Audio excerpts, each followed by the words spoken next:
أعوذ بالله من الشيطان الرجيم. بسم الله الرحمن الرحيم. أعوذ بالله من الشيطان الرجيم. بسم الله الرحمن الرحيم.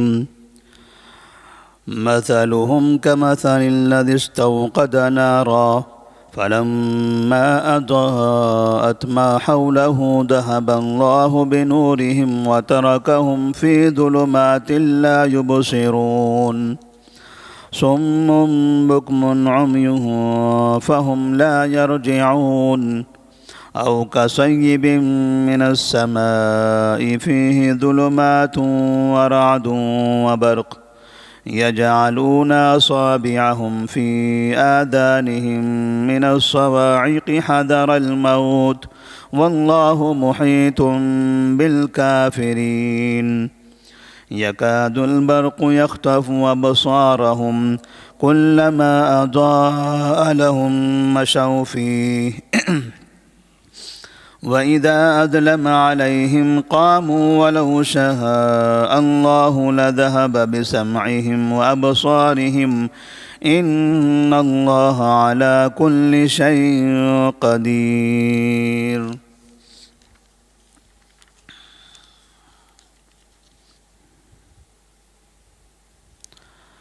اللہ تبارک و تعالی نے سورۃ البقرہ کی آیت نمبر 17، 18، 19 اور 20 ان 4 آیات میں منافقین کو ان کی حالت کو ایک مثال کے ذریعے سمجھایا ہے۔ اس سے پہلے کی آیات میں ان کی کچھ حالتیں، کچھ کیفیتیں بتائی گئی تھی۔ مزید وضاحت کے لیے اور مزید ان سے متعلق مسلمانوں کو اچھی طرح سے متنبہ کرنے کے لیے، محفوظ رکھنے کے لیے ان کی کچھ کیفیت بیان کی گئی ہے کہ وہ کیسے لوگ ہوتے ہیں۔ اللہ فرماتے ہیں مثلہم کمثل الذی استوقد نارا، ان کی مثال ایسی ہے جیسے کوئی شخص ہے، اس نے کسی جگہ پر آگ لگائی۔ جیسے کبھی کبھار سردی کے موسم میں ہم دیکھتے ہیں کہ لوگ آگ لگا کر بیٹھتے ہیں، کبھی سردی سے بچنے کے لیے، اور کبھی ایسی جگہ پر لوگ آگ لگاتے ہیں جہاں اندھیرا ہوتا ہے تو اطراف کی چیزوں میں روشنی پیدا کرنے کے لیے، کچھ دکھائی دینے کے لیے آگ لگا دیتے ہیں۔ فلما اضاءت ما حوله ذهب الله بنورهم، اور جب وہ آگ اطراف کی چیزوں کو روشن کر دیتی ہے تو اللہ تبارک و تعالی ان کی نگاہوں کو اچک لیتا ہے، ختم کر دیتا ہے، ان کی بصارت کو ختم کر دیتا ہے، وہ دیکھ نہیں پاتے ہیں۔ وَتَرَكَهُمْ فِي ظُلُمَاتٍ لَا يُبْصِرُونَ، اور انہیں ایسی تاریکی میں چھوڑ دیتا ہے، ایسے اندھیرے میں چھوڑ دیتا ہے کہ وہاں وہ کچھ دیکھ نہیں پاتے، انہیں کچھ دکھائی نہیں دیتا۔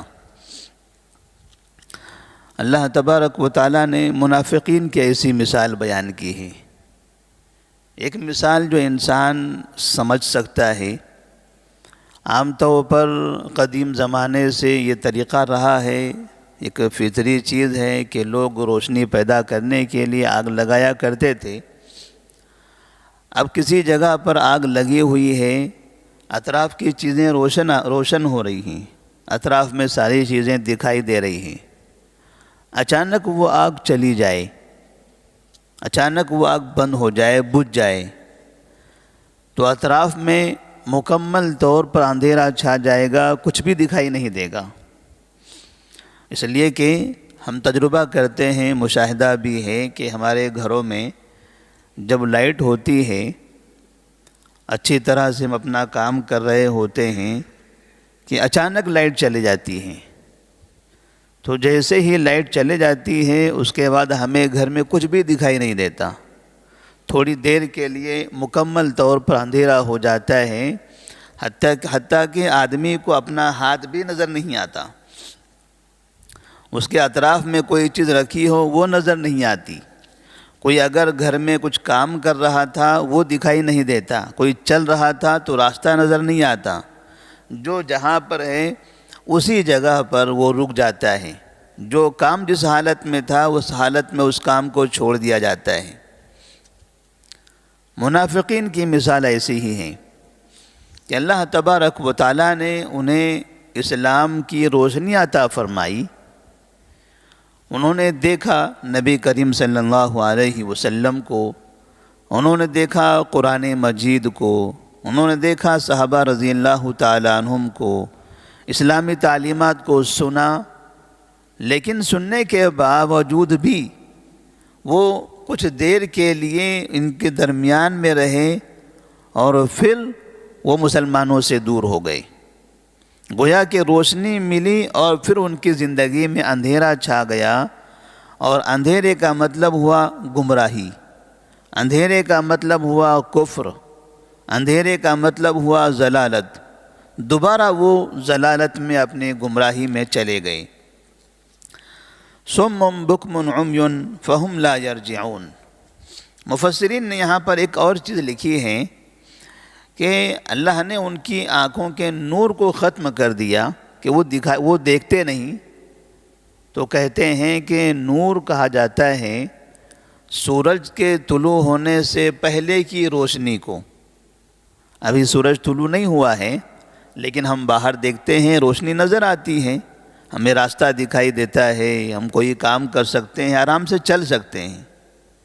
کچھ دیر کے بعد سورج طلوع ہوگا، پھر روشنی اور دوسری آئے گی، وہ جو روشنی ہوتی ہے اس کو ضوء کہتے ہیں، اسی سے ہے ضیاء۔ وہ روشنی الگ ہے اور یہ روشنی الگ ہے۔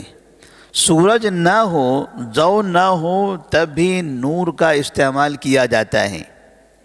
فجر میں بھی اور رات میں بھی ہم دیکھتے ہیں، رات بھر بھی کوئی انسان سفر کرتا ہے، آسمان سے کچھ روشنی نظر آتی ہے جس سے آدمی کو راستہ دکھائی دیتا ہے، لائٹ نہ ہو، صحرا میں ہو، جنگلوں میں ہو، تو بھی اسے راستے دکھائی دیتے ہیں۔ تو کم سے کم زمین پر اتنی تو روشنی ہوتی ہے کہ آدمی تھوڑا چل سکتا ہے، ادھر ادھر کی بڑی بڑی چیزیں دیکھ سکتا ہے، خطرات سے اپنے آپ کو محفوظ کر سکتا ہے۔ اللہ تبارک و تعالیٰ کہتے ہیں ہم وہ معمولی سی روشنی بھی ان کی ختم کر دیں گے، وہ کسی بھی چیز کا استعمال نہیں کر سکیں گے۔ صم بکم عمی فہم لا یرجعون۔ وہ بہرے ہیں، گونگے ہیں اور اندھے ہیں۔ فہم لا یرجعون، وہ حق کی طرف پلٹنے والے نہیں ہیں۔ قرآن مجید میں اور بھی کئی جگہ پر جو حق کا صحیح استعمال نہیں کرتا ہے، صحیح راستے پر نہیں آتا، انہیں ایسی ہی تشبیہ دی گئی ہے کہ انہیں آنکھیں ہیں مگر دکھائی نہیں دیتا، کان ہیں مگر سنائی نہیں دیتا۔ تو یہ کیسے ممکن ہے کہ آنکھ ہو دکھائی نہ دے، کان ہو سنائی نہ دے؟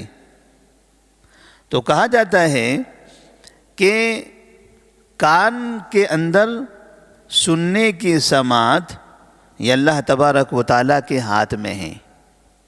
کان بذات خود سننے کی طاقت نہیں رکھتا، جس طرح سے زبان اللہ تبارک و تعالیٰ کی دی ہوئی ہے، لیکن زبان بذات خود بولنے کی طاقت نہیں رکھتی۔ ایک انسان بولنا چاہتا ہے، زبان ہوتے ہوئے بھی نہیں بول پاتا۔ کئی ایسی زبانیں ہیں جو ہم نہیں بول سکتے، کتنی ایسی باتیں ہیں جو ہم اپنی زبان سے ادا نہیں کر سکتے۔ زبان ضرور ہے، کسی اور کے پاس بھی ہے، ہمارے پاس بھی ہیں، کوئی دوسرا وہی چیز اپنی زبان سے بول رہا ہے، لیکن ہمارے پاس زبان ہوتے ہوئے بھی ہم وہ اپنی بات نہیں بول سکتے۔ کتنی ایسی چیزیں ہیں ہمارے پاس کان موجود ہیں، ہم وہ سن نہیں سکتے۔ ایک فاصلہ ہوتا ہے، ایک محدود وقفہ ہوتا ہے، مسافت ہوتی ہے جہاں سے ہمیں کچھ چیزیں سنائی دیتی ہیں، اس کے بعد کی ہمیں کوئی چیز سنائی نہیں دیتی۔